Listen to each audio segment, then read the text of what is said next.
et on l'attribue 73 psaumes au total.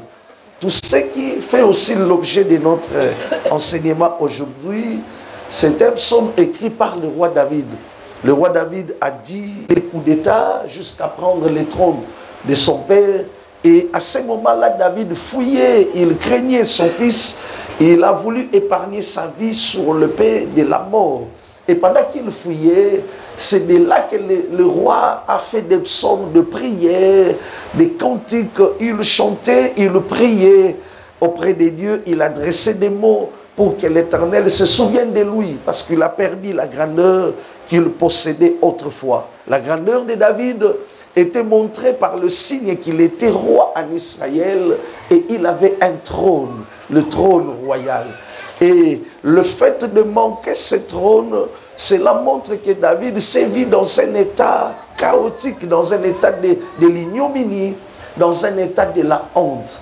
Et maintenant ici, il fait la prière. Je vous avais dit, quand les choses ne marchaient pas dans la vie de David, il y en a beaucoup de psaumes que David avait fait. Et ces psaumes-là constituent toujours de prière par rapport à la situation dont il traversait dans sa vie. Et le Seigneur s'est souvenu de David jusqu'à telle enseigne que si vous lisez 1 Samuel, vous allez voir ces choses. 2 Samuel plutôt, vous allez voir des choses qui s'étaient passées. Le Seigneur a fait un miracle et David comme roi, il a repris son trône parce que son fils était mort, Absalom. Il a voulu mettre sa main sur loin de Dieu, celui qui garde, qui incarne les alliances. Parce que David vit Mobiba Alliance. Et lorsqu'il a eu cette folie de mettre sa main sur son père, tout en oubliant que son père c'est un homme d'alliance. Et d'ailleurs, un homme qui était collaborateur de David lui a dit, n'ose pas mettre ta main sur ton père. Parce que ton père, je le sais, moi je suis témoin, c'est quelqu'un qui garde des alliances avec le Seigneur. On ne combat pas un homme d'alliance.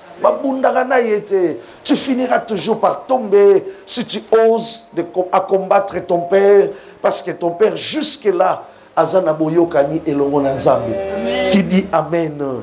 Et le Seigneur Dieu, pendant que David fouillait, il a fait cette prière en disant, Éternel, Éternel, Éternel, Éternel, relève ma grandeur.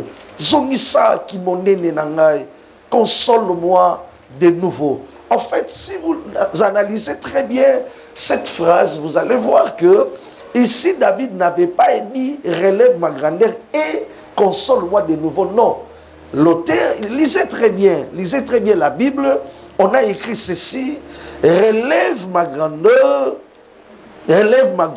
virgule, console-moi de nouveau ». La ponctuation, la virgule, démontre ou définit ce que David est en train de dire ou de demander à Dieu. Quand il demande la grandeur, on met la virgule pour définir. C'est-à-dire, quand tu auras me ramené dans cet état-là premier, l'état initial dont je perdis, Éternel, mon cœur sera consolé. Je serai consolé, mais la consolation de nouveau dans mon cœur. Est-ce que quelqu'un peut me dire Amen? On s'est limité en disant, écoutez, évoluons quand même. Cette histoire nous enseigne que dans la vie, il ne faut pas accepter de perdre des positions d'une manière définitive. Vous savez, cette prière qu'avait fait le roi David, cette prière, j'ai dit ceci, cette histoire, Makamboyo, David Akutanaki Nango, cette histoire nous enseigne que dans la vie, il ne faut pas accepter de perdre des positions. Nous continuons déjà. Il ne faut pas dans la vie. Cette histoire nous enseigne que dans la vie, il ne faut pas accepter de perdre des positions d'une manière définitive.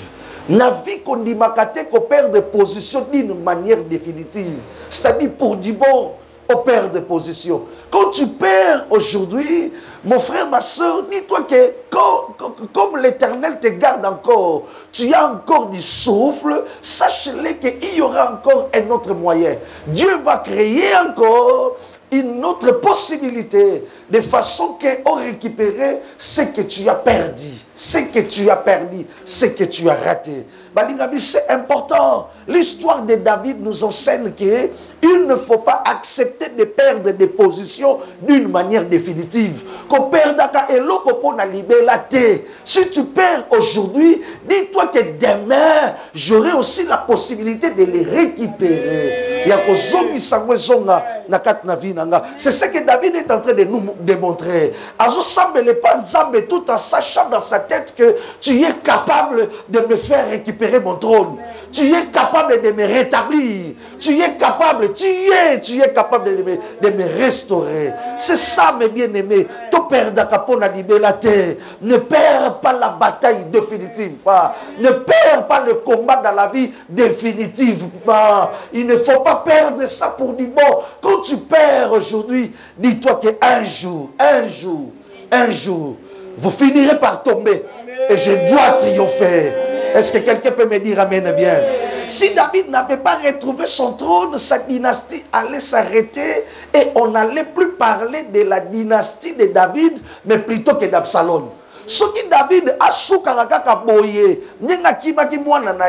a perdre le trône pour dire bon, on n'allait plus parler de sa dynastie. On n'allait plus parler de ça. On allait parler maintenant de la dynastie de son fils. Parce que dans la Bible, on ne parle pas de la dynastie de Saül. Parce que Saül a souki sa carrière mabé. Babé takadi solo ya dynastie ya moto ya souki si en gloire.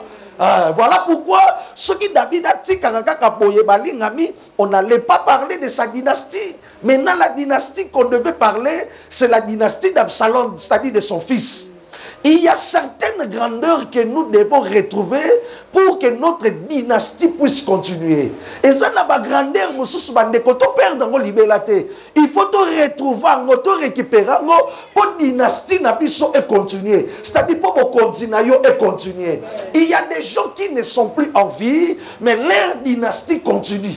Bon, continuer, ils ont continué, mais il n'est plus en vie. Il est déjà parti, il est mort. Mais bon, continuer, il est là dans sa famille. Bon, continuer, il est là dans sa mokili. Et le Bamagaka rappelle solo nango, ils sont bêtement, et puis bon, ils ont continué. David a fait cela de manière à garder sa dynastie. Voilà pourquoi il reste aujourd'hui le roi en Israël à perpétuité. Et le trône est réservé seulement à ses fils. Mais Bana O Bazalaki Eli na Yemoko. Alors, bien. Non, personne n'amène très bien. C'est-à-dire, le nom de David allait être effacé.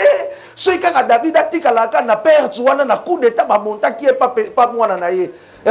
David, comme on a effacé dans Israël, on n'allait plus parler de lui. On devait à ce moment-là parler seulement sur son fils. Voilà. Et non seulement le nom de David allait être enterré, mais aussi sa progéniture. Nabokitani naye, descendance naye, et nabozala sous konité. Parce que Absalom, oui, c'est vrai. Il était fils de David, mais il a pris le trône d'une manière brutale, a eu le trône d'une manière méchante, c'est-à-dire non selon les normes. C'est-à-dire le père n'avait pas légué le pouvoir au fils, mais le fils a pris cela de force. Cela montre qu'il quitte la lignée de David. Il n'est plus à ce moment-là fils de David. Parce que si tu veux rester fils de David, il faut que tu attends jusqu'à la fin de son existence. Adjoyou Salomon, Atiayo na trône. Est-ce que mon tapé amen Azali? Non, mon tapé amen très bien Azaliawa. Ne mère pas à laisser votre famille dans la petitesse. Ah, Balingami, nous avons l'obligation, je dis une obligation, un grand devoir de ne pas quitter le monde tout en laissant ma famille dans la petitesse.